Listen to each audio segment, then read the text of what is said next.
So I'm here in the woods at the bottom of Old Winchester Hill, and we're thinking about woods and woodland today. Sometimes the poem has its own ideas about where it wants to go, doesn't it? And it's important to get out of your own way and just let the poem almost write itself sometimes, I know. My name's Catherine Bevis and I'm the Hampshire Poet 2020 to 2021. What you've just witnessed is us in action giving a live poetry workshop online to people who couldn't come to live workshops in person because of the lockdown. So we're going to start, as we always do, by writing some messy notes, some bullet points in answer to a number of questions I'm going to ask you. My first question then is to name 3 things you can hear or imagine hearing in this environment.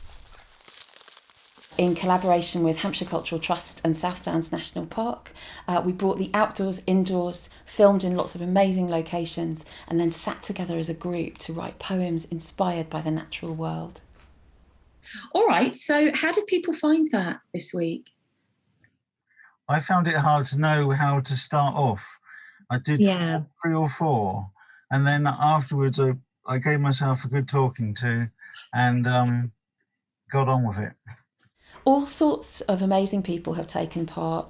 So people that were referred to us by social prescribers, people that came through Solent and Andover Mind or the Recovery College.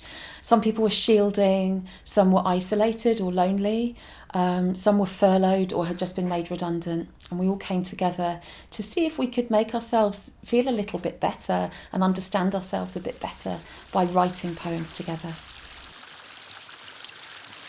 And final question, you've picked up pace now, you're walking further and further and faster away from what was holding you back and towards this new future. What are you determined to do? We filmed on country paths, we filmed on hillsides looking down into valleys. And then we used the films that were edited and produced within each live workshop to gather the raw material that we needed for our poems.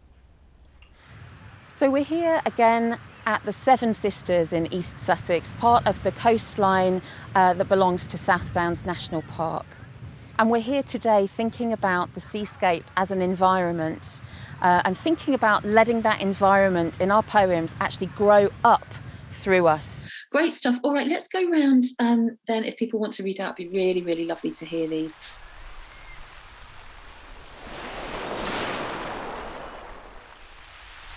Feel the warmth of the sun trip her fingers across your skin, dear one, and taste the tang of the waves as they splash their greeting, their welcome home.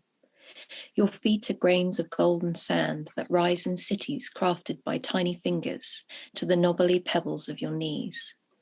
Your spine is built of cliff chalk. You are carved, rendered, born from this coast.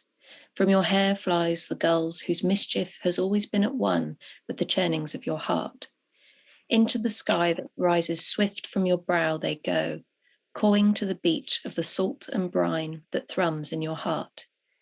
These fossiled eyes have borne witness to millennia, to your first steps, and all you have lived since. My child of the sand and cliffs, you who are born of rugged winds and conquering waves, know this: the sea will flow with you until your sun finally sets, no matter how far inland your footsteps stray. So as the course has unfolded, just as you've seen from Amy's poem that you've just watched, you know, it's been magical to watch new poets gain in confidence and to have their poems heard within the group with kindness, with applause, with wonder. To me, it sounded a bit Beatrix Potter, and I don't know why, but that just kept coming into my head. No reason, but I'll take it. That's really nice. We're going to be running more of these Poetry for Wellbeing courses free for any resident in Hampshire who thinks they might benefit for whatever reason. So if you'd like to join us, let a little poetry into your life, we're going to drop the link onto the screen now.